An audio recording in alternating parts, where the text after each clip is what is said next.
तो हम लोग पढ़ रहे थे सूत्र एक, जरा श्लोक नंबर देखिएगा। हम लोगों ने मूलनी द्रव्य फलनी द्रव्य लास्ट लेक्चर में पढ़ा था। मूलनी 16 द्रव्य हमने आपको बताए थे, फलनी द्रव्य 19 बताए थे, और सारे ट्रिक बताए हमने आपको कैसे इसको याद करेंगे। ठीक है, मूलनी और फलनी द्रव्यों के हम लोगों ने सारे के सारे फार्मूले देखे थे, और वहाँ पे कुछ कंपैरेटिव हमने आपको बताए थे कि सप्तला जो है मूलनी है, तो संखनी क्या है, फलनी है। हस्तिदंती जो है मूलनी है, मैंने बताया था दंत मूल, और हस्तिपर्णी फलनी है, फल के पास पत्ते। और क्या बताया था, प्रत्यक पुष्पी भी कैसा है, फलनी है। प्रत्यक पुष्पी यानी कि अपामार्ग जो कि शिरोविरेचन कर रहा है, क्या है वो, फलनी है। और प्रत्यक श्रेणी ये मूलनी द्रव्य में रखा गया है। हम लोग प्रीवियस लेक्चर में इसको पढ़े थे। अब देखिएगा श्लोक नंबर 90 यहाँ पंच लवण की बात कर रहे हैं। तो पंच लवण में देखिएगा सौवर्चल आया होगा, सैंधव, विड लवण, औद्भिद और सामुद्र।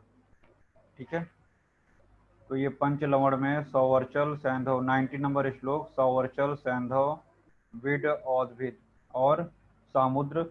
वहीं लिख लीजिएगा रस तरंगिणी के अनुसार, रस तरंगिणी के अनुसार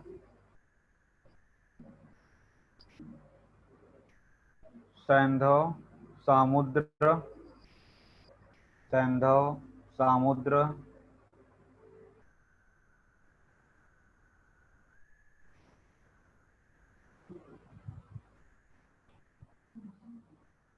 विड, सौवर्चल, विड, सौवर्चल, सैंधव, सामुद्र, विड, सौवर्चल और लास्ट में रोमक, रोमक। तो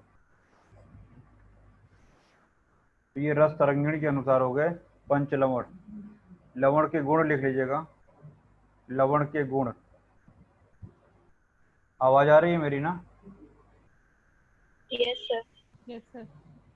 लिखिएगा स्निग्ध, उष्ण, तीक्ष्ण, स्निग्ध, उष्ण, तीक्ष्ण,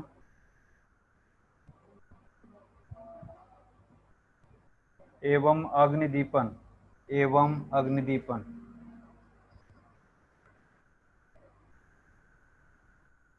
अग्निदीपन फेसबुक पे भी लाइव चल रहा है। ये आयुर्वेद पीजी प्रिपरेशन क्लासेस चल रही हैं फ्री ऑफ कॉस्ट, जो भी जुड़ना चाहें जुड़ सकते हैं।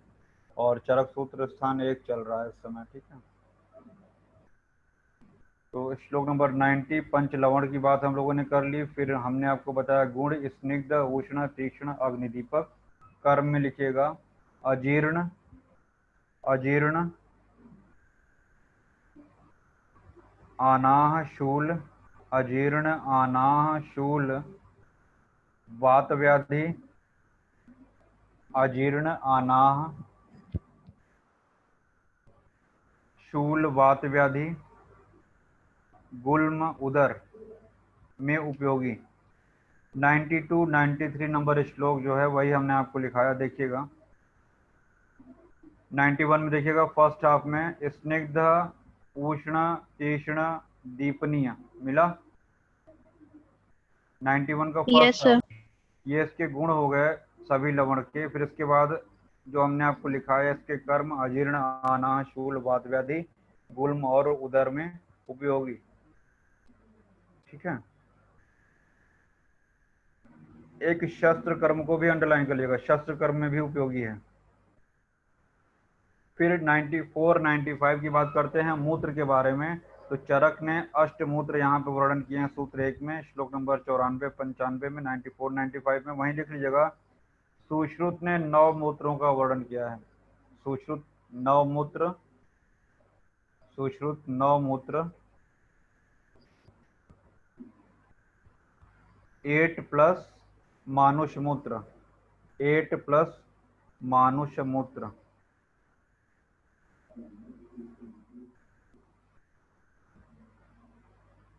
विमर्श में देखिए सेकंड लाइन, अभी हम आ रहे हैं 94 95 पा रहे हैं, थोड़ा विमर्श की देखिए दूसरी लाइन, भाव प्रकाश मिला, ऐसा कुछ लिखा हुआ है।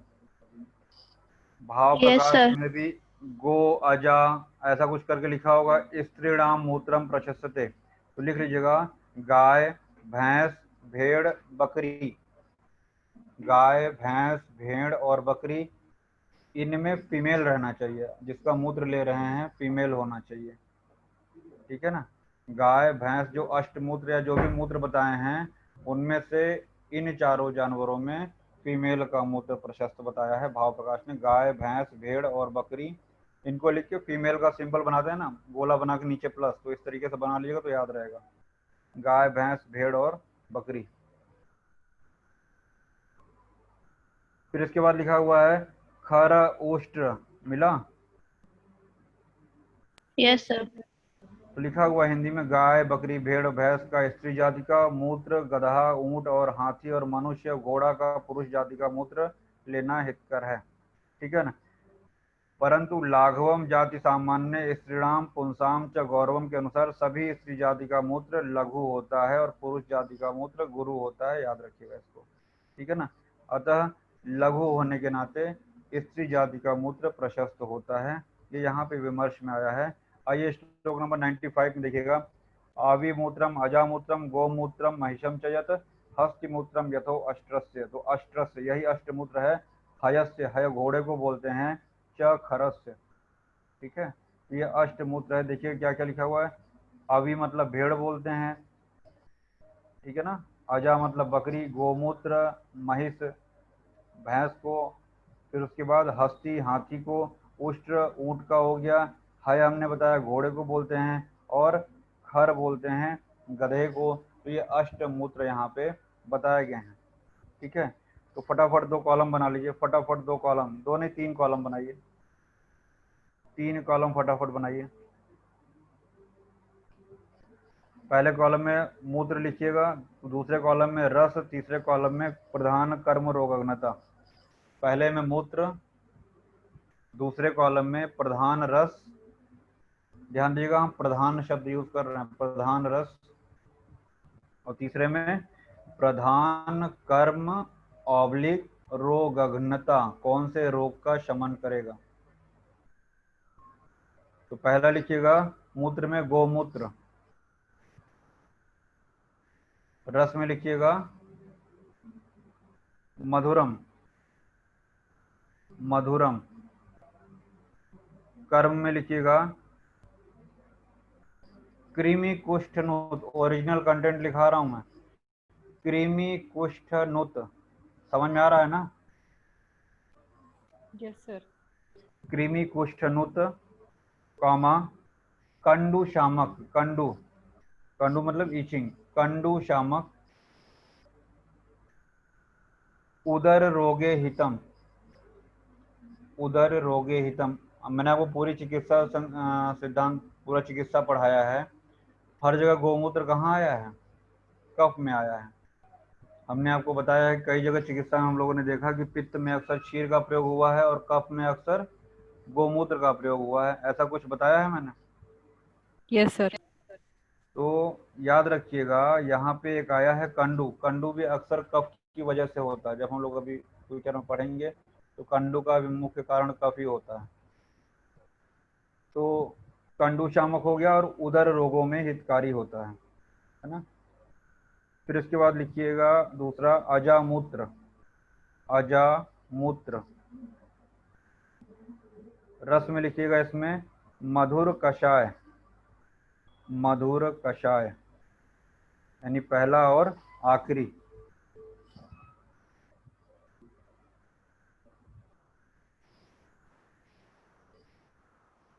नंबर में अगर लिखना चाहें तो इसको कर सकते हैं क्या, 1 और 6, 16। तो अजा 16, 1 का मतलब मधुर, 6 का मतलब कषाय। दोष में लिखिएगा अजामूत्र में पथ्य, मोस्ट इंपॉर्टेंट, एक बार पूछा गया है पीजी एग्जाम में कि कौन सा मूत्र चरक के अनुसार पथ्य है, तो अजामूत्र को उन्होंने पथ्य बताया है। अभी श्लोक में हम मार्क कराएंगे, अजामूत्र को पथ्य लिखिएगा।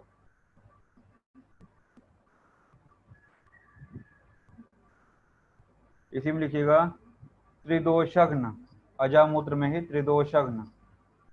फिर लिखिएगा माहिष्मूत्र, माहिष्मूत्र। सक्षार, क्षार युक्त होता है माहिष्मूत्र, सक्षार। कर्म में लिखिएगा इसमें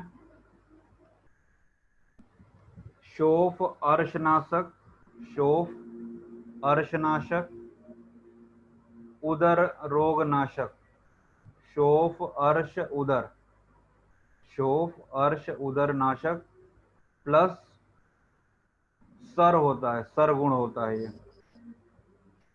सर। अगला लिखिएगा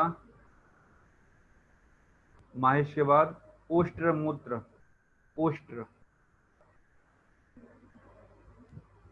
रस में लिखिएगा इसमें तिक्त रस, तिक्त रस,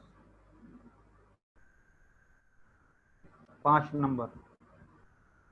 तिक्त कौन से नंबर पे आता है? 5वें नंबर, तो 5 कर लीजिएगा।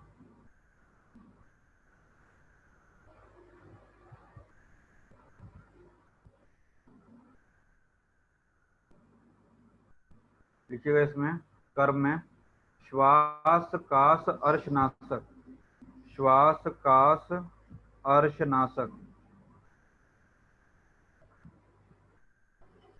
अगला लिखिएगा वाजी मूत्र, वाज, वाज या हय, घोड़े को बोलते हैं, घोड़ा वाज है, तुरंग, ये सब अश्व का पर्याय है। तो वाजी या हय मूत्र, हय या वाजी मूत्र। लिखिएगा तिक्त कटु, तिक्त कटु।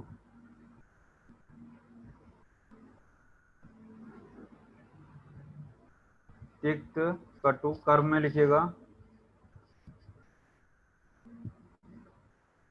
कुष्ठ व्रण विषापहम, कुष्ठ व्रण विषापहम, कुष्ठ व्रण विषापहम।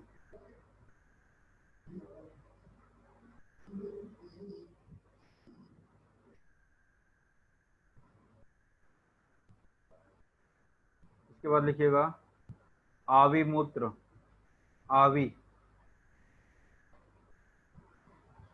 तिक्त रस, 5 नंबर।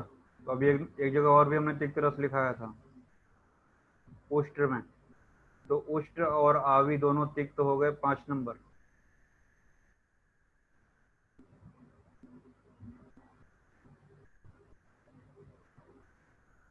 लिखिएगा कर्म में स्निग्ध एवं पित्त अवरोधी, स्निग्ध एवं पित्त अवरोधी, स्निग्ध एवं पित्त अविरोधी।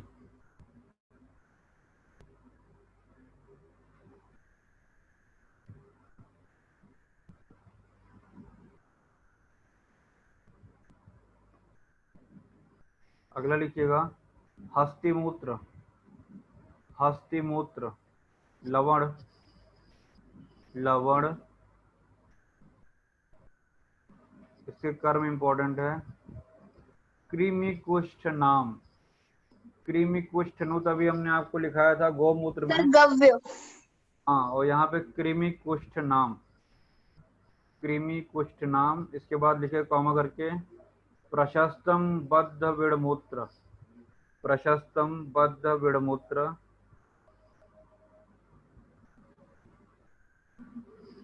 प्रशस्त बद्ध विड़मूत्र कॉमा विष श्लेष्म आमय, विष श्लेष्म आमय, यानी विष को और कफज विकार को, विष कॉमा श्लेष्म आमय कॉमा अर्शनाशक।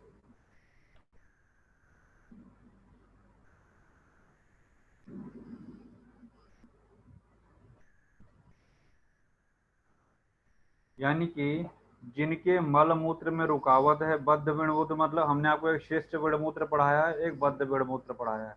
शिष्ट विड़मूत्र मतलब मलमूत्र इजीली प्रवर्तित हो रहे हैं, निकल रहे हैं, प्रवर्तन उनका हो रहा है। एक हुआ बद्ध विड़मूत्र मतलब बंध जाना, बद्ध मतलब बंध जाना, यानी कि मूत्र कृच्छता हो जाए, मल भी बाहर कृच्छता से निकले यानी बंध जाना। तो जहाँ पे मल मूत्र बंधा रहेगा वहाँ पे हम हस्ती मूत्र का प्रयोग कर सकते हैं। जहाँ पे विष है, विष चिकित्सा में भी हस्ती मूत्र का प्रयोग बताया चरक ने। श्लेष्म आम यानी अपच विकार में और साथ ही साथ अर्श की चिकित्सा में भी हस्ती मूत्र का प्रयोग बताया गया है। लास्ट लिखिएगा खर मूत्र। खर मूत्र, कटुरस,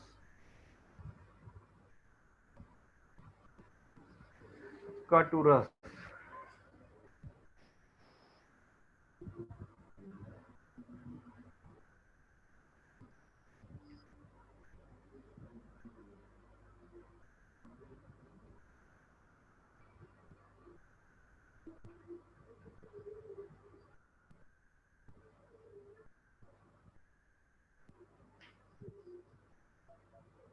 इसके बाद लिखिएगा इसमें उन्माद अपस्मार ग्रह बाधा नाशक। उन्माद अपस्मार ग्रह बाधा नाशन। उन्माद अपस्मार ग्रह बाधा नाशन।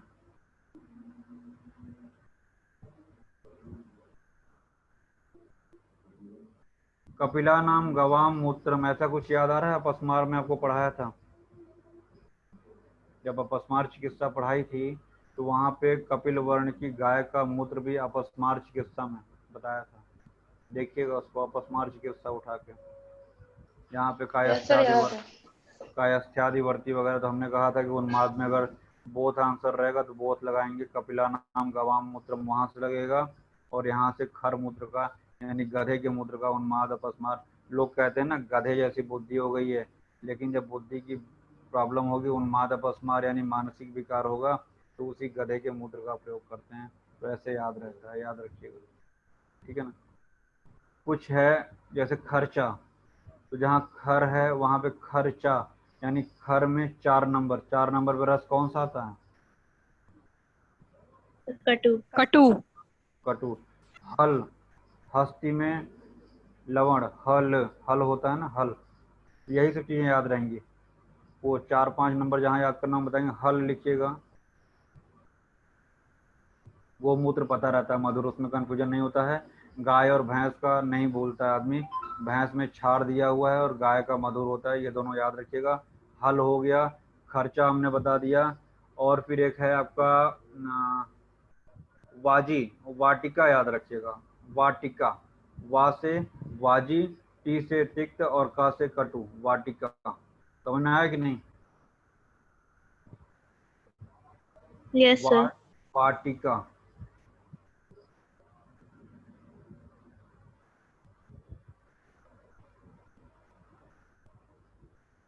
उष्ट और आवी का तिक्त है, उसका भी कुछ बनाइए आप, है ना।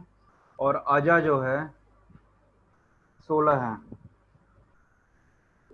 ठीक है ना। अजा का 16 है।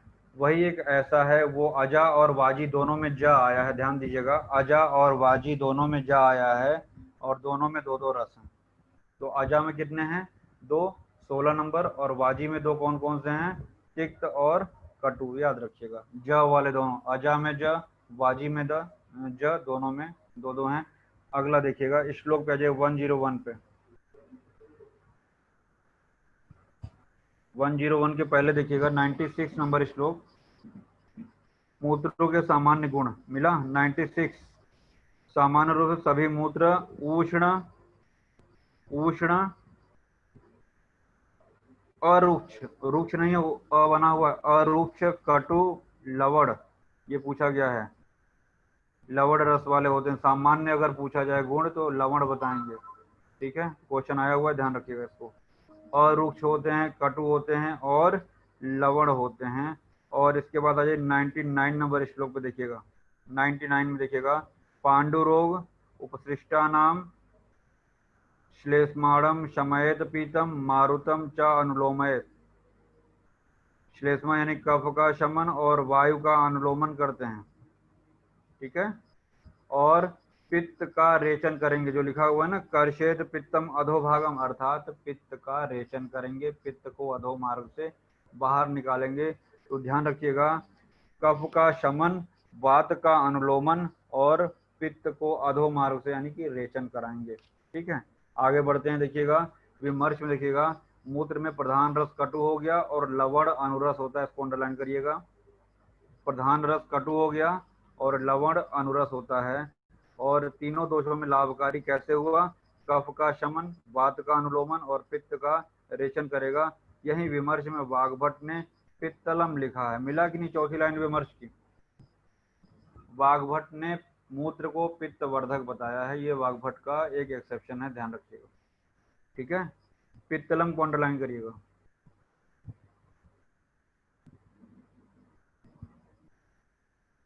लिखा हुआ है कि चरक का भी तात्पर्य यही हो सकता है कि मूत्र पित्त को बढ़ा के अधो मार्ग से बाहर निकालता होगा। ठीक है ना, तो उन्होंने विमर्श में वाग्भट का थोड़ा सा समर्थन कर दिया। 101 नंबर में देखिएगा, सबका अलग अलग बात करते हैं। अविमूत्रम हमने आपको लिखाया था पित्त अविरोधी। देखिएगा जो आपने हैंड रिटन लिखा है वहां पित्त अविरोधी तिक्त हमने लिखाया है। ठीक है, फिर आजम कषायम मधुरम, अजा का जो है पथ्य को गोला बनाइए, वही पूछा गया था कि किसका जो है मूत्र पथ्य होता है। दिमाग में कंफ्यूजन, जब चरक ने आठों बताया तो आठों पथ्य होगा, लेकिन उन्होंने स्पेशली देखिए मिला कि नहीं मिला पथ्य। Yes, sir. Yes, sir. 102 में अजा मूत्र को पथ्य बताया, उसको गोला बनाइएगा। फिर इसके बाद गव्य मूत्र को देखिए, समधुरम, समधुरम हमने आपको बताया अभी। दोषग्नम कृमि कुष्ठनोत, कंडूच छमेद पीतम सम्यक दोष उदरे हितम, ये सब हमने आपको लिखाया। कंडू शामक उदर रोग में हितकारी है।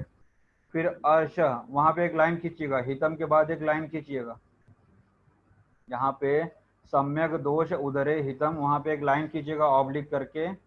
उसके बाद महिष का है वो अर्श शोभ उदरग्नम तु सछारम को अंडरलाइन करिएगा। महिषम सरम, सरम हमने आपको लिखाया था सर होता है, सर मतलब रेचन का कार्य करेगा।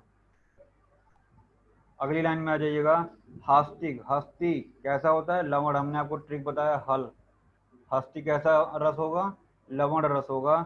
और क्या है? कृमि कुष्ठ नाम को अंडरलाइन करिएगा। और कृमि कुष्ठनुत कौन सा है? ऊपर गव्य, तो कृमि कुष्ठनुत, कृमि कुष्ठ नाम हिंदी में पूछेगा तो बोध लगेगा, अगर श्लोक रख के पूछेगा तो अपना समझिएगा। ठीक है, फिर इसके बाद प्रशस्तम बद्ध विड़मूत्रम, ये भी अभी हमने आपको लिखाया। और विष श्लेष्म आमय अर्श, मिला? Yes, सतिक्तम, sir. अगली लाइन, सतिक्तम श्वास का, ये किसके लिए आया है? उष्ट्र के लिए आया है। च उष्ट्रम उच्चते, तो ये पहला हाफ जो है उष्ट्र के लिए, और सेकंड हाफ वाजिनाम, ये वाजी के लिए, घोड़े के लिए। तिक्त कटु, वाटिका हमने आपको ट्रिक बताया, तो वाटिका। और कुष्ठ व्रण विषापहम, ये भी पूछा जाता है, कुष्ठ व्रण विषापम, यानी कुष्ठ में, व्रण में और विष में। ठीक है, कुष्ठ व्रण विषापहम। आगे बढ़ते हैं, बिल्कुल नीचे 107 नंबर पे देखिएगा, क्षीर की बात करते हैं। अभी हम लोगों ने अष्टमूत्र की बात किया है, अब हम लोग क्षीर की बात करते हैं। मूत्र के सामान्य गुण जरूर याद रखिएगा। पांडु रोग में याद रखिएगा, चरक ने सारे रोगों को छोड़ के पांडु रोग में नाम दिया है। क्यों दिया है? हम जानते हैं पांडु और कामला, अगर पांडु की बात करें तो कहीं ना कहीं वो भी पित्त प्रधान है। कामला में भी हम देखते हैं पांडु रोगी और तीर्थम पित्तला निषेवते, ऐसा करके हम लोगों ने पढ़ा है वहां पे। तो जब हम देख रहे हैं कि ये पित्त का अधोमार्ग से क्या कर रहा है? रेचन कर रहा है, यानी पित्त को बाहर निकालना है, तो इसलिए यहाँ पे मूत्र का एक सामान्य गुण उन्होंने बताया है, पित्त का रेचन करना। तो सारी व्याधियों को छोड़ के एक व्याधि स्पेशली वहां पे लिखा है, पांडु रोग, याद रखिएगा उसको। नीचे देखिएगा 107 नंबर श्लोक पे क्या लिखा हुआ? 8 प्रकार के दुग्ध, हाँ सब वही रहेंगे। स्त्रियाम, सेकंड लाइन में देखिएगा, स्त्रियाम को अंडरलाइन करिएगा, मतलब सब वही मूत्र वाले ही शायद हैं। और वहीं पे खर की जगह पे स्त्री आ गया है, खर की जगह पे स्त्री आ गया है, तो लिख लीजिएगा खर की जगह पे स्त्री। तो उसमें होगा गाय, भैंस, भेड़ी, बकरी, हस्तिनी, घोड़ी, ऊँटनी और स्त्री का दुग्ध।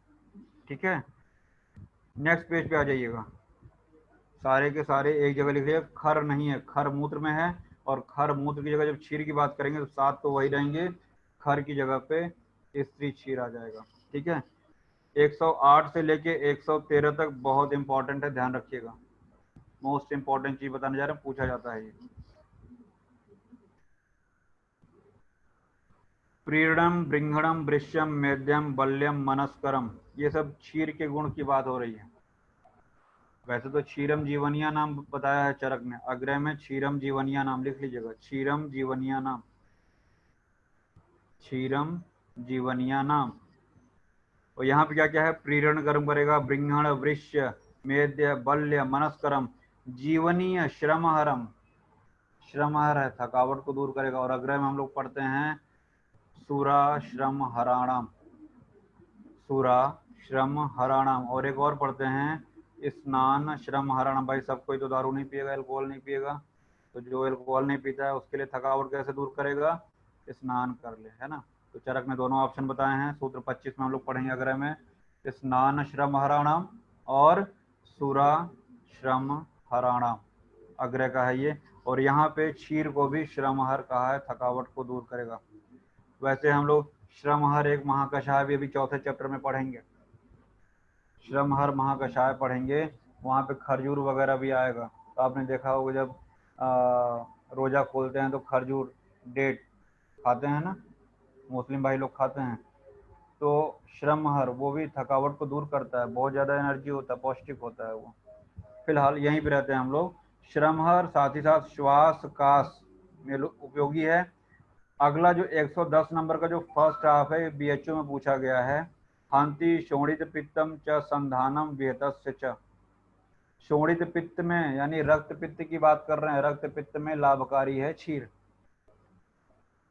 और फिर इसके बाद सर्व प्राण भृताम सात्म्यम शमनम शोधनम तथा,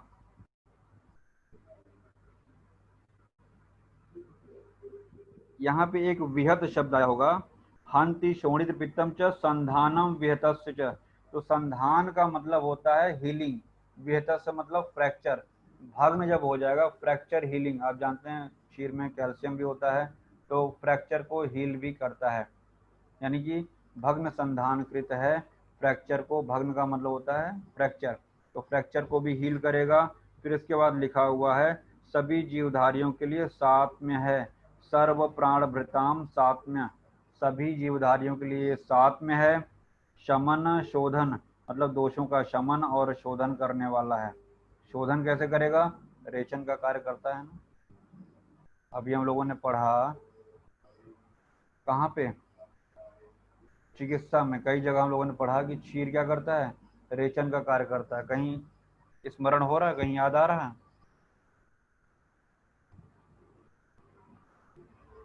उदर रोगों में हमने पढ़ा था नित्यमेव विरेचयत, और वहां पे क्षीर का प्रयोग भी बताया गया था, याद करिए वो चैप्टर, रिवाइज करते रहो भाई। Yes, sir.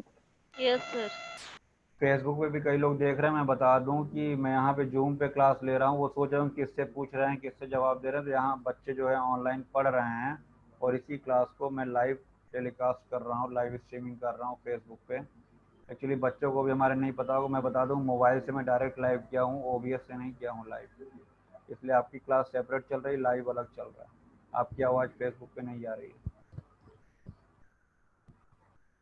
आगे देखते हैं हम लोग अगली लाइन, तृष्णा को शमन करेगा, दीपनीय है। क्षीण छत, हमने एक व्याधि पढ़ी थी 11वां चैप्टर, छत क्षीण, याद आ रहा है, छत क्षीण चिकित्सा में Yes, sir. वही है, छत क्षीण में उपयोगी है। पांडु रोग में मूत्र विधा, क्षीर भी आ गया। अम्ल पित्त, ऊपर लिखेगा अम्ल पित्त का शुक्तक नाम से, अम्ल पित्त का शुक्तक नाम से सर्वप्रथम वर्णन काश्यप में, शुक्तक, शु अधक तक, शुक्तक नाम से सर्वप्रथम वर्णन काश्यप ने। अगर ऑप्शन में काश्यप नहीं दिया हुआ है कि अम्लपित्त का सबसे पहले वर्णन, तब हम आंसर लगाएंगे माधव, सबसे पहले वर्णन माधव। काश्यप दिया हुआ है तो काश्यप लगाएंगे। फिर अगला पॉइंट लिख लीजिएगा, स्वतंत्र वर्णन, अम्लपित्त का स्वतंत्र चैप्टर के रूप में, अलग चैप्टर ही बताया काश्यप ने, अम्लपित्त का अलग चैप्टर ही मतलब बना दिया, स्वतंत्र रूप से वर्णन किया हुआ है काश्यप ने। ठीक, आगे देखिएगा, ये भी पूछा गया 112 नंबर श्लोक का फर्स्ट हाफ। बच्चा 109 से 113 तक हर एक शब्द इंपॉर्टेंट है, इसको आप पॉइंट वाइज बना लीजिएगा कि क्षीर का क्या क्या प्रयोग बताया है चरक में। पूरी सॉरी, अतिसार में, ज्वर में, दाह में श्वेथु है, यानी 11वां और 12वां दोनों चैप्टर आ गया। 12वां चैप्टर शोध का था ना, तो श्वेथु भी आ गया। और विशेषतः शब्द को अंडरलाइन करिएगा, विशेष रूप से कह रहे हैं अतिसार में, ज्वर में, दाह में, शोथ में। और इसके बाद थोड़ा सा योनि की बात कर रहे हैं, योनि दोष की। हम लोगों ने योनि व्यापक पढ़ा था। योनि और शुक्र दोष में, मूत्र रोग में और प्रदर रोगों में, इन सब में भी क्षीर का प्रयोग बता रहे हैं। और लास्ट में आया है पुरुषे ग्रथिते पथ्यम वात पित्त विकारणम, विशेष रूप से वीआईपी के लिए याद रखिएगा, वात पित्त विकारों में लाभकारी है। तो पांडु रोग हिंदी में देखिएगा, पांडु रोग, अम्ल पित्त, शोष यक्ष्मा। शोष यक्ष्मा को कह रहे हैं गुल्म, उदर, अतिसार, ज्वर। ज्वर में भी जीर्ण ज्वर ब्रैकेट में लिखा हुआ है, इसकी बात हम आपको चिकित्सा में बता चुके हैं। चिकित्सा जो हमने आपको ज्वर बताया था, एक निदान का भी प्रकरण बताया था, निदान में सर्पी को बताया है, चिकित्सा में कुछ और बताया था। वो सारी बातें हम लोग करके यहाँ तक बढ़ के आए हैं, देख लीजिएगा उसको। फिर इसके बाद दाह, योनि रोग, शुक्र दोष, मूत्र रोग, प्रदर, विबंध और वात पित्त के रोगों में पुरीश ग्रथिते को विबंध कर लीजिएगा वहीं पे। यहाँ पुरीश ग्रथिते मतलब ग्रथित फॉर्म में अगर मल निकल रहा है, यानी कि मल बधा हुआ है, यानी कि क्या हुआ, वही तरीके से कॉन्स्टिपेशन की बात कर रहे हैं, विबंध की बात कर रहे हैं। तो ये पथ्य हो गया इन लोगों के लिए। दूध का प्रयोग किन किन रूपों में करते हैं? 113 का लास्ट हाफ, नस्य के रूप में, आलेप, अवगाह, वमन, आस्थापन, विरेचन और स्नेह के लिए करते हैं।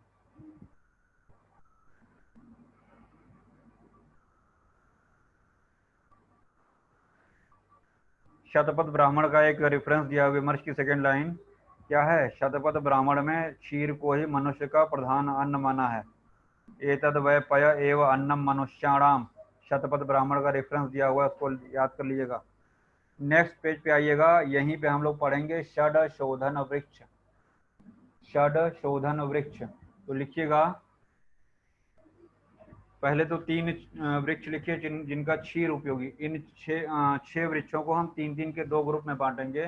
तो पहले लिखिएगा क्षीर त्रय, हेडिंग डालिएगा षड शोधन वृक्ष। षड शोधन वृक्ष पहली हेडिंग डालिएगा, उसमें क्षीर त्रय। क्षीर त्रय ब्रैकेट में दुग्ध उपयोगी, मतलब जिन पौधों का क्षीर उपयोगी है उनकी बात करेंगे। ऊपर से नीचे लिखिएगा, ऊपर से नीचे वर्टिकल में अर्क, स्नोही और अश्मंतक। अर्क, स्नोही, अश्मंतक। अर्क के सामने लिखिएगा कर्म उसका वमन, विरेचन, बोथ। अर्क में वमन, अर्क मतलब क्या है? Calotropis, Calotropis procera. अर्क, वमन और विरेचन दोनों। स्नोही, सुधा जिसको हम लोग पढ़े, स्नुपय तीक्ष्ण विरेचना नाम। तो स्नोही क्या करेगा? विरेचन करेगा। स्नोही के सामने लिखिए विरेचन। लास्ट में आया अश्मंतक, अश्मंतक के सामने लिखिएगा वमन। अश्मंतक वमन करेगा, स्नोही विरेचन, और बचा कौन तीसरा? अर्क, मदार, क्या करेगा वो? वमन और विरेचन दोनों कराएगा। समझ में आया यहाँ तक? इसको बोलते हैं क्षीर त्रय। अगला लिखिएगा सब हेडिंग त्रिवल्कल। वल्कल का मतलब क्या होता है? सर छाल। हाँ, सर वो मुंज वल्कल वाला। नहीं वो बार्क सही है, छाल को बोलेंगे, कहीं ना कहीं सही है। त्वक, बार्क यानी छाल, त्वक या वल्कल सही है। तो उसमें लिखिएगा त्रिवल्कल में या त्वक उपयोगी, जिनका त्वक उपयोगी है। इसमें ऊपर से नीचे वैसे लिखिएगा वर्टिकल में पूतीक, पूतीक ब्रैकेट में लता करंज, इसके पहले भी हम आपको बता चुके हैं सुबह अभी। पूतीक ब्रैकेट में लता करंज, उसके नीचे लिखिएगा दूसरा तिलवक ब्रैकेट में लोद्र,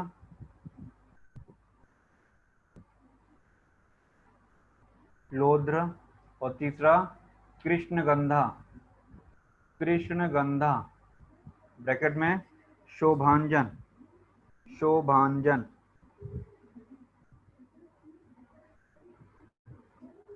पुतीक में लिखेगा विरेचन, तिलवक में लिखेगा विरेचन, और कृष्ण गंधा में ढेर सारी चीजें भी लिखाएंगे।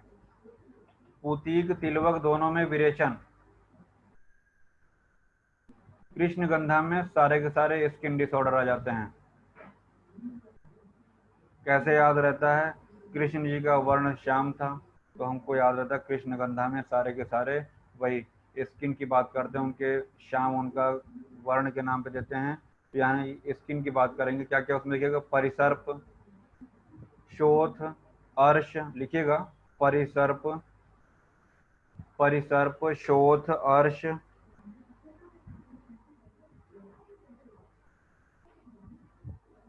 शोथ, अर्श, दद्रु विदृधि, दद्रु विदृधि, कुष्ठ अलजी, कुष्ठ अलजी।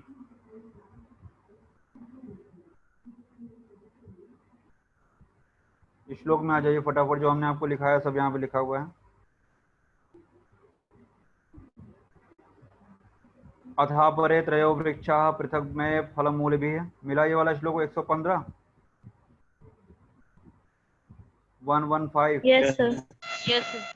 श्लोक नहीं याद करना है। शोधनार्थ 3 वृक्ष। अब फलनी और मूलनी के अलावा जो दूसरे 3 वृक्ष शोधन कार्यों में प्रयुक्त होते हैं, देखिए स्नोही, अर्क और अश्मंतक। अश्मंतक का प्रयोग वमन के लिए, स्नोही का विरेचन के लिए, और अर्क के क्षीर का प्रयोग वमन और विरेचन। बस आपको अर्क विशेष रूप से ध्यान रखना है कि छोटा सा नाम है अर्क और उसके काम है दोनों। ठीक है, जितना नाम छोटा है उतना काम बड़ा है। वो दोनों काम करेगा, वमन भी करेगा और विरेचन भी करेगा। बाकी अश्मंतक किसके लिए है? वमन के लिए। स्नोही हम जानते हैं, स्नुक 35 में विरेचना नाम। और एक चीज और लिख लीजिएगा, स्नोही क्षीर का संग्रह कब बताया था? जब हमने आपको बताया था मूल शाखा पत्र, मूल शाखा पत्र और वो ट्रिक बताया था ना, हेमंत सार और तक्षक बताया था। कब? शरद में। सर औषध संग्रह काल में। हाँ, तो हमने पूरा का पूरा एक बार ट्रिक आपको रिवाइज करा दिया। और सुश्रुत का क्या था? सारे एफएम पर तुम छाए, राइफल ना पकड़, ये सब बताया था ना। तो यस सर। वहीं पे हमने आपको लिखाया था अलग से कि स्नोही क्षीर का संग्रह कब करते हैं, शिला जतु का संग्रह कब करते हैं, भल्लातक का संग्रह कब करते हैं, ये सब हमने आपको नोट कराया था। तो स्नोही क्षीर का संग्रह शिशिर ऋतु के अंत में कराते हैं, शिशिर ऋतु के अंत में। नीचे आइएगा, शोधनार्थ पुनः 3 वृक्ष। त्वचा को अंडरलाइन करिएगा। इस श्लोक में आया है त्वचा, यानी यही वल्कल यानी त्वचा की बात कर रहे हैं, बार्क की बात कर रहे हैं। क्या क्या उसमें? पुतीक है, कृष्णगंधा है और तिलवक है। ज्यादा दिक्कत है तो PKT याद करिएगा। PKT, P फॉर पुतीक, K फॉर कृष्णगंधा, T फॉर तिलवक। K में सारे के सारे स्किन डिसऑर्डर आ जाएंगे, कृष्णगंधा हमने आपको बताया। तो देखिए क्या क्या लिखा हुआ है। श्लोक की बात करते हैं। 118 नंबर का सेकेंड हाफ पढ़ रहे हैं। पहले हम कृष्णगंधा की बात करें। कृष्णगंधा परिसर पे शोथे, अर्श, तद्रु विदृधि, गंडेशु, कुष्ठेशु, अलजी। मिला ये सब? ये सब किसमें हो गए? कृष्णगंधा, मतलब कृष्णगंधा का उपयोग इन सभी स्किन डिसऑर्डर में हो गया। उसके पहले देखिएगा फर्स्ट हाफ, विरेचने प्रयोगतव्य पुतीक तिलवक तथा, मतलब पुतीक और तिलवक दोनों का प्रयोग किसमें करेंगे? विरेचन के लिए करेंगे। 119 का सेकंड हाफ देखिएगा, षड वृक्ष, मतलब यही ऊपर का और नीचे का अगर मिला लेंगे तो इसी को षड शोधन वृक्ष कह रहे हैं। तो नीचे लिखा हुआ उपसंहार, बिल्कुल नीचे देखो 120 नंबर श्लोक। इस प्रकार से 3 का क्षीर और 3 का वल्कल यानी त्वचा प्रयोग करते हैं। आगे पलटिए। अब आपका चैप्टर पहला समाप्त हो गया है। ये कुछ इंपॉर्टेंट श्लोक हैं, हम इस पर थोड़ा सा यूजी पॉइंट ऑफ व्यू से आपका पूछा जाता है। और ये श्लोक ऐसे हैं कि आप जब तक आयुर्वेद में बने रहेंगे ये श्लोक जिंदगी भर आपका साथ देंगे। इसलिए सभी श्लोक जितना हो सके संभव याद कर लीजिएगा, क्योंकि इनसे पीछा नहीं छूटेगा आपका, है ना। और सब इंपॉर्टेंट है। कैसे? श्लोक नंबर 122, हम लोग द्रव्य गुण में नाम रूप ज्ञान पढ़ते हैं। सिर्फ औषधि का नाम जान लेना ही, हम आपको दिखाएं गिलोय, आप पहचान लिए पान के पत्ते की तरह कैसे होता है, मेनिस्पर्मेसी फैमिली होता है, आपको सब नाम जान गए।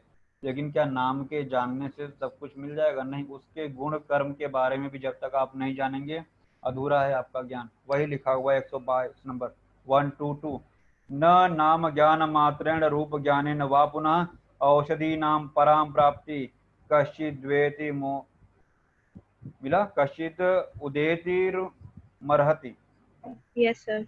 122, कोई व्यक्ति औषधि के केवल नाम का ज्ञान प्राप्त कर ले अथवा औषधियों के स्वरूप को जान ले, इससे औषधियों का उसे पूर्ण ज्ञान नहीं हो सकता है। लिख सकते हैं, विमर्श में भी आया है, उसकी फार्माकोलॉजी, उसके गुण कर्म के बारे में, उसके दुष्प्रभाव के बारे में, उसके डोज के बारे में, मात्रा के बारे में, ये सब पता होना आवश्यक है। सिर्फ नाम रूप जानने से कुछ नहीं होता। सिर्फ उसका नाम जान लीजिए, उसकी मार्फोलॉजी जान लीजिए, उससे कुछ नहीं होना है जब तक आप उसके कर्म के बारे में, उसके गुण कर्म के बारे में ना जान रहे। तो मोस्ट इंपॉर्टेंट श्लोक है यूजी पॉइंट ऑफ व्यू से भी, और रेफरेंस याद रखिएगा। आगे बढ़ते हैं, देखिएगा तत्वविद कौन, 1 2 3 थोड़ा सा कम इंपॉर्टेंट है लेकिन पढ़ाते हैं इसको। क्या है? जो औषधियों के स्वरूप को न जानते हुए भी केवल उसके प्रयोग को जानता हो, वह तत्व को जानने वाला कहा जाता है। फिर उस व्यक्ति के बारे में क्या कहना जो औषधियों को सब प्रकार से जानता हो। 2 लाइन हो गया। पहली लाइन में इन्होंने ये कहा कि नाम और रूप को ही जानना बड़ी बात नहीं है।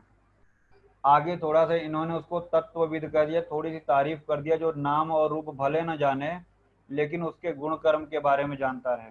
थोड़ा सा उसको सुपीरियर बता दिया है, जहां तक मुझे लगता है ऐसा। तत्वविद मतलब उसको जानने वाला है वो, ठीक है ना। उसका गुण कर्म भले ही नाम नहीं जान रहा है लेकिन उसका प्रयोग और उसका साइड इफेक्ट उसको पता है, वो तत्वविद। और फिर कह रहे हैं जो नाम रूप को भी जाने और उसके गुण कर्म को भी जाने, उसकी बात ही क्या है, वो तो फिर वाह वाह, बल्ले बल्ले, है ना। तो ऐसे लोगों को श्रेष्ठ बता दिया। यहाँ तक समझ में आई बात? बोलो तब आगे बढ़े। Yes, sir. Yes, sir. Yes, sir. तो ये हो गया आपका 1 2 3। आगे बढ़ते हैं 1 2 4, मोस्ट इम्पॉर्टेंट। मोस्ट इम्पॉर्टेंट क्या है? आयुर्वेद इसीलिए अन्य पैथी से अपने आप को अलग खड़ा करता है। आजकल फेसबुक पे देखते हैं कॉन्स्टिपेशन हो गया, कौन सी दवा खा लें, उसमें हमारे वैद्य जी लोग वहां पे उनको इलाज भी बताने लगते हैं कमेंट में। देखा कभी ऐसा? Yes, sir. हाँ देखा है। सर, देखा है। मेरे बाल झड़ रहे हैं, क्या दवा? तो हमारे वैद्य जी लोग जो डिग्रीधारी हैं वो वहाँ पे दवा भी बताते रहते हैं। फोन पे बात करते हैं, वहाँ पे वैद्य जी हमारी दवाई खत्म हो गई है, फिर वैद्य जी 2 महीने का दवाई पार्सल भेज देते हैं। चाहे वैद्य जी ने कभी अपने रोगी को प्रत्यक्ष रूप से न देखा हो, कभी नाड़ी मूत्रम मलम जेवा शब्द स्पर्श दृकाकृति की बात ही ना हुई हो उस रोगी से, फिर भी वैद्य जी उसको हर महीने 10-10 हजार का पार्सल पहुंचा रहे हैं। ये श्लोक उसी के लिए है। हमारे आयुर्वेद में प्रकृति बताई है, सबकी प्रकृति अलग अलग है और उस प्रकृति का निर्धारण गर्भ में ही हो जाता है। ये भी हमको पता है, शुक्र शोणित के संयोग के समय, ठीक है ना। तो प्रकृति के अनुसार सभी की चिकित्सा अलग अलग हो जाती है। ध्यान से देखिएगा, मोस्ट इंपॉर्टेंट श्लोक, योग मानसाम तु यो मिला विद्यात Yes, देश sir. कालोपादितम पुरुषम पुरुषम वीक्ष्य स ज्ञेयो भिषगोत्तमः। मोस्ट इंपॉर्टेंट श्लोक को आप जिंदगी भर कहीं भी यूज कर सकते हैं। याद रखिएगा, चिकित्सा में भी, कहीं भी, कि वैद्य को चाहिए कि प्रत्येक व्यक्ति की चूंकि प्रकृति अलग अलग होती है, जो वैद्य रोगी की विधिवत परीक्षा करके किस प्रकार देश काल आदि का विचार करे। 10वीं रोगी परीक्षा बताई गई है, प्रकृति विकृति सार संगठन। याद आ रहा है कुछ ऐसा? कभी पढ़ा हुआ भी हमने नहीं पढ़ाया है, विमान स्थान में हम लोग पढ़ेंगे, Yes, लेकिन yes, 10वीं sir. Yes, रोगी sir. परीक्षा, आतुर परीक्षा, आयुर्वेद, तो उन सभी को देखते हुए पुरुषम पुरुषम वीक्ष, प्रत्येक व्यक्ति की अलग अलग चिकित्सा होती है। एक व्यक्ति को दी गई औषधि दूसरे को जहर बन जाएगा, क्योंकि प्रत्येक की प्रकृति अलग अलग है। इसलिए बिना वैद्य को परीक्षा किए हुए प्रत्येक व्यक्ति की औषधि का प्रयोग नहीं करना चाहिए। देश काल आदि के विचार कर तदनुसार औषधि के योग को जानता है, औषधि का प्रयोग करना चाहिए। मोस्ट इंपॉर्टेंट श्लोक आगे देखिएगा 125, यथा विषम यथा शस्त्रम यथा अग्निर्शनिर्यथा। तथा औषधम अविज्ञातम विज्ञातम अमृतम यथा। ध्यान से देखिएगा, अज्ञात औषधि, आप जंगल में गए, जैसे हमने आपको बताया कि पूर्णागिरी में बिच्छू बूटी मिलता है, जिसको नहीं पता छू देगा वो बाबा ओ बाबा ओ बाबा दौड़ेगा वहीं पे, जिसको पता है मत छू वो भी चार लोगों को बताएगा। एक एग्जाम्पल बता रहे हैं, यानी कि यथा विषम यथा शस्त्रम, अज्ञात औषधि विष शस्त्र अग्नि और इंद्र के वज्र के समान घातक होती है। यानी जिस औषधि के बारे में अभी ऊपर श्लोक आया था ना, नहीं नाम ज्ञान मात्र, मतलब केवल नाम और रूप जान लेने से पारंगत नहीं हो जाएंगे वैद्य जी जब तक उसका गुण कर्म नहीं पता होगा। और जिस औषधि का गुण कर्म नहीं पता है और उसका प्रयोग कर रहे हैं, वो उसी प्रकार हानिकारक होगी जैसे विष शस्त्र अग्नि और इंद्र का वज्र घातक होता है। उसी प्रकार वह औषधि जिसका ज्ञान वैद्य को नहीं है और वह वैद्य प्रयोग कर रहा है, उसी प्रकार प्राण घातक। ठीक है ना। यथा विषम यथा शस्त्रम यथा अग्निर शनिर यथा। विष शस्त्र अग्नि और शनिर यथा अग्निर शनिर यथा। यथा औषधम अविज्ञातम, इसके बाद अविज्ञात मतलब अज्ञात औषधि उसी प्रकार घातक है जैसे ये चारों बताए गए हैं। और अगर उसकी जानकारी है विज्ञातम अमृतम, अगर वैद्य को उस औषधि के गुण कर्म की जानकारी है तो किसके प्रकार लाभकारी है, वो अमृत तुल्य है। समझ में आया। विज्ञात औषधि ज्ञात औषधि अमृत के समान प्राण रक्षक है। 127 देखिएगा।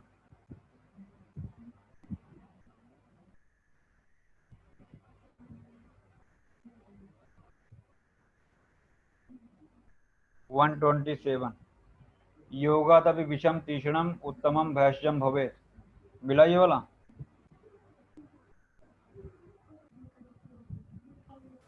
बोलो। Yes, sir. 127 Yes, sir.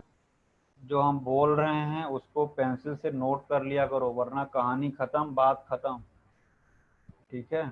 अगर हम आपको कहानी साथ साथ बता रहे हैं तो वहीं नोट कर लिया करो, जिससे जब बाद में रीड करो तो वो रेफरेंस याद रहे कि सर जब ये श्लोक पढ़ा रहे थे तो ये बातें बताए थे। और एग्जाम में यही सब चीज़ें लिखी जाती हैं। अब जैसे हम आपको अगला श्लोक एक्सप्लेन करने जा रहे हैं तो हम आपको बताएंगे कि आयुर्वेद में विष उपविष ये सब भी बताया गया है। हम लोग वसनाभ को भी औषध की तरीके से प्रयोग करते हैं, हम लोग गुंजा को भी औषध की तरीके से प्रयोग करते हैं, भल्लातक का भी औषध के रूप में प्रयोग करते हैं, जबकि इतने हानिकारक हैं घातक हैं। संजीवनी वटी में दोनों पड़े होते हैं, वसनाभ भल्लातक शायद दोनों हैं उसमें, वही लिखा हुआ है। पढ़िए यहाँ क्या है। अत्यंत तीक्ष्ण विष भी सम्यक प्रयोग करने से उत्तम भेषज बन जाता है। यानी कि हम युक्ति पूर्वक अगर प्रयोग करें तो विष भी औषधि का कार्य करता है। सही बात है, हमने आपको एग्जाम्पल बता दिया। और श्रेष्ठ औषधि भी गलत तरीके से प्रयोग करने से तीक्ष्ण विष बन जाती है। फॉर एग्जाम्पल संजीवनी वटी को ही अगर हम लोग ले लेते हैं, उसका डोज अगर आपने रोगी को बताया एक एक गोली 4 बार लेनी है और सुनने में उसको हुआ कंफ्यूजन 4 गोली एक बार लेनी है, तो आप समझ सकते हैं क्या होगा। आपने उसको प्रिस्क्राइब किया कि एक एक गोली 4 बार लेनी है और उसको सुनने में हुआ कंफ्यूजन, उसने क्या किया 4 गोली एक बार में, तो वह औषधि उसके लिए कैसा काम करेगी, जहर का काम करेगी। वसना भल्लातक का हाई डोज उसके शरीर में चला जाएगा। ठीक है। तो these are some shlokas very important, reference भी याद रखिएगा सूत्र एक का, और हमेशा आपको काम देंगे। इसके साथ ही साथ 129 पे देखिएगा, ऊपर कुछ पॉइंट लिखिएगा। प्राज्ञमानी वैद्य प्राज्ञमानी वैद्य चरक सूत्र 1 चरक सूत्र 1, भिषगमानी चरक सूत्र 9 भिषगमानी चरक सूत्र 9,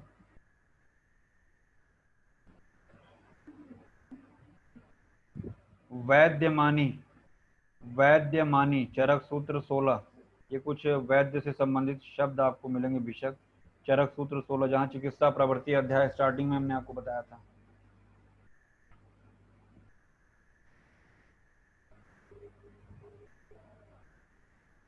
129 देखिएगा, लिखा हुआ है कुर्याद कुर्यान निपतितो मूर्धनि सशेषम वास वासनिन, है ना। यदि आपके ऊपर अगर एक बार वज्र इंद्र का पड़ जाए तो आप एक बार बच भी सकते हैं, लेकिन अगर मूर्ख वैद्य ने औषधि का प्रयोग आपके ऊपर कर लिया तो आपको फिर कोई नहीं बचा सकता है। कितनी बड़ी उपमा दे दी है चरक ने। एक बार इंद्र के वज्र से आप बच भी सकते हैं, लेकिन मूर्ख वैद्य अगर अज्ञानी वैद्य अगर औषधि दे देगा तो उससे कोई नहीं बचा सकता है, याद रखिएगा। फिर इसके बाद 132 मूर्ख वैद्य द्वारा रोगी से धन लेने की निंदा। क्या लिखा हुआ है, सर्प का विष खाकर अपना प्राण गंवाना, मतलब सर्प का विष खाकर, यूं समझिए कि सांप ने किसी फल में डंक मारा, हमने आपको ऐसा कुछ बताया था इसके पहले भी। फिलहाल यहाँ पे ये जान लीजिए कि सांप का जहर सेवन कर लेना ठीक है ना, उससे प्राण गंवाना सही है। उबले हुए ताम्र का जल, वो विष के समान वो भी हो जाता है, ताम्र का जल पीकर शरीर को नष्ट कर देना वो भी ठीक है। अग्नि में तपाए हुए लोहे के गोले को जिह्वा पे रख लेना वो भी हितकारी हो सकता है, परंतु वैद्य का वेश बनाकर जो आजकल ये झोला छाप तंबू तान के बैठे रहते हैं, इनसे ये वेश बनाकर रोग से पीड़ित शरण में आए हुए रोगियों से अन्न पान और धन लेने का ये प्रयास करते हैं, जो ये करते हैं वो बहुत ही गलत है।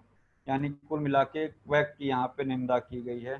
तो लिख सकते हैं यहाँ पे क्वैक जो फर्जी तरीके से धन उगाही करते हैं उसकी निंदा करते हुए कह रहे हैं कि सांप का विष लेना आसान मतलब हितकारी है, उससे प्राण गंवा दीजिए।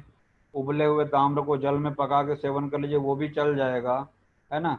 लोहे के गोले को अग्नि के तपा के उसको मुंह में रख लीजिए वो भी ठीक है, लेकिन फर्जी वैद्य से जो पैसे का लालच लेकर आपका पैसा हड़पे, खान पान सब हड़प ले, ऐसे वैद्य की निंदा कर रहे हैं। और इसके बाद श्रेष्ठ औषध और चिकित्सक, लास्ट श्लोक की बात हम लोग करेंगे। यहाँ पे क्या है, श्लोक नंबर 135, तदेव युक्तम भेषजम यदा आरोग्याय कल्पते, most most most important, most most 3 बार बोलना, मोस्ट इंपॉर्टेंट। तदेव युक्तम भेषजम यदा आरोग्याय कल्पते, स चैव भिषजाम श्रेष्ठो रोगेभ्यो यह प्रमोचये। पहला हाफ जो है औषधि के लिए है और सेकंड हाफ वैद्य के लिए है। तो तदैव युक्तम भैषज्यम, वही भैषज यानी वही औषधि श्रेष्ठ है जिससे आरोग्य की प्राप्ति हो, और सचैव भिषजाम श्रेष्ठो, वही वैद्य या भिषक श्रेष्ठ है जिससे जो है रोग से मुक्त करे, है ना। तो इस प्रकार से ये चैप्टर हमने कोशिश किया है कि समाप्त करें, और 5वां लेक्चर, शायद ये 6वां लेक्चर था, तो समाप्त हो गया है। और हमने काफ़ी एक एक चीज़ को बहुत बारीक तरीके से बताया है, फिर भी एक बार रीड करिएगा, अगर नहीं समझ में आएगा तो हम दोबारा बताएंगे। चरक सूत्र 25 में 152 अग्रह द्रव्य हम लोग पढ़ेंगे, लिख लीजिएगा। चरक सूत्र 25 152 अग्रह द्रव्य, चरक सूत्र 25 152 अग्रह द्रव्य, और अष्टांग संग्रह सूत्र 13 में 155 अग्रह द्रव्य। तो संग्रह के 13वें चैप्टर में 155 है, यही कंफ्यूजन होता है, ध्यान रखिएगा। चरक में कम है, चरक में 152 है और संग्रह में 155। संग्रह का चैप्टर 13वां है और चरक का जो है 25वें चैप्टर में है। कल हम लोग पढ़ेंगे अपामार्ग तंडुली अध्याय, जिसमें पंचकर्मार्थ कुछ द्रव्यों की बात करेंगे, है ना। और ये भी एक तरीके से पंचकर्म का प्रिपरेशन ही समझिएगा इसको। और यहाँ पे इम्पोर्टेंट है युक्ति का महत्व, यहाँ हम लोग पढ़ेंगे। इसी चैप्टर में सबसे पहले पंचकर्म शब्द आया है, और यहाँ पे 28 यवागु की बात, और आपको रटाएंगे क्लास में, आपको क्लास में ही कैसे रटाना है 28 यवागु को, कौन कौन सी यवागु को एक साथ लिखना है जिससे हमको इजीली याद रहे। तो ये सब हम लोग अगली क्लास में पढ़ेंगे। मॉर्निंग में 8 बजे फेसबुक भी लाइव होगा, जो लोग जुड़ना चाहें जुड़ सकते हैं, ठीक है। धन्यवाद। फेसबुक पे लाइव करना थोड़ा सा मुश्किल काम होता है कि इंटरप्शन ना हो, लगातार चलता रहे। और जूम पे क्या होता है कि हम पॉज कर सकते हैं, रोक सकते हैं, फिर भी कोई त्रुटि हुई तो क्षमा चाहते हैं। जो लोग जुड़ना चाहें जूम पे, आपका स्वागत है। मॉर्निंग में 8 बजे फिर से लाइव होगा आरोग्य मंत्रा के फेसबुक पेज पे। Thank you.